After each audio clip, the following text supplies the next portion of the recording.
Ana no naningon ka ana. Grabe gigi ka na. I can't with you. Oh my God, I am so done with you, wakwak. Grabe yung kika ka-pretentious. Oh my God.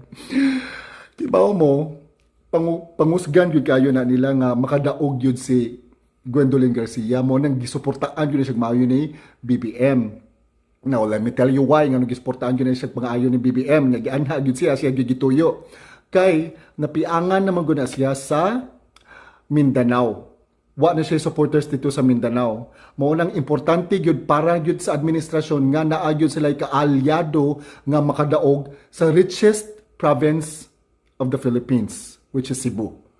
Maunang kinanglan gyud kaayo nila nga ang kanang region sa Luzon, Visayas, and Mindanao, they already lost Mindanao and now they're trying to regain Visayas. Mo na lang ganahan buhaton.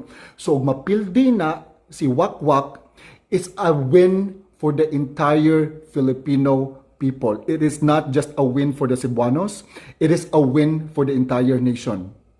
Napiangan na siya sa Mindanao. Nagtakiang na siya karon. Nya karon mabaldado na siya ug mapildi si Gwendolyn Wakwak Garcia sa atong region. So guys, mauni siya. Let's plan this out carefully. We have to protect our votes because we have heard whispers of cheating. Mo nang confident ka na sila. So please protect your votes. Importante kaayo nga makadaog si Governor Pam this election kay ang buot pasabutan na di na kadaugan lang sa mga Cebuanos. Kadaugan na sa tibuok Pilipinas. Ang kadaugan ni Gov Pam again is kadaugan sa tibuok Pilipinas. Kay dako kaayo na ngapiang sa administrasyon ni Ngagva.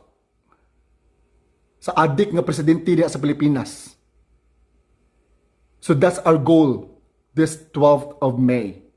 Dapat yun na mapildi si Gwendolyn Wakwak Garcia para mapiangan ang administrasyon ni Ngagva. Okay?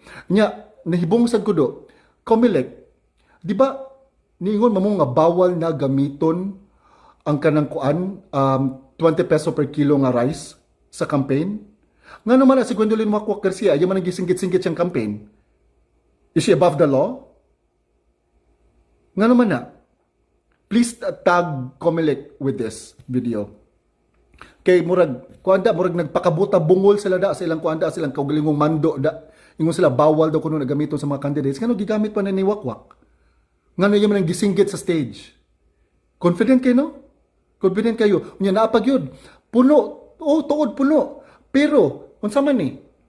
Tara ay, nang hakot na pud og mga tao.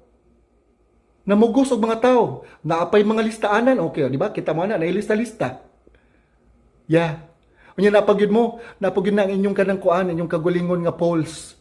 Nakamuri gabot-buot. Sige, ipadayon na ninyo, makatugo rin mo ana, nga kiba mong piki na tanan. Di lagi ka kadaog win. You will never win, not unless if you cheat. That's the only way that you can win. The Cebuanos deserve better. Kasabot ka? Wa may nagkinanglan og hawd sa Cebu. Nagkinanglan mig leader with a heart. Nagkinanglan mi og kanang hospitals nga kanang makatabang yun in town og mga pasyente. Nagkinanglan din mi og mga kanang government infrastructures nga walay bayad. Kay in the first place gibayran naman ana mo sa mga taxes. Ngano magpabayad makag-ihi og libang. Nga that's a government infrastructure. Baga jud kag naong no. Na confident pa kay ka? Baga jud kag naong day. Wa jud kay botangan. Good luck.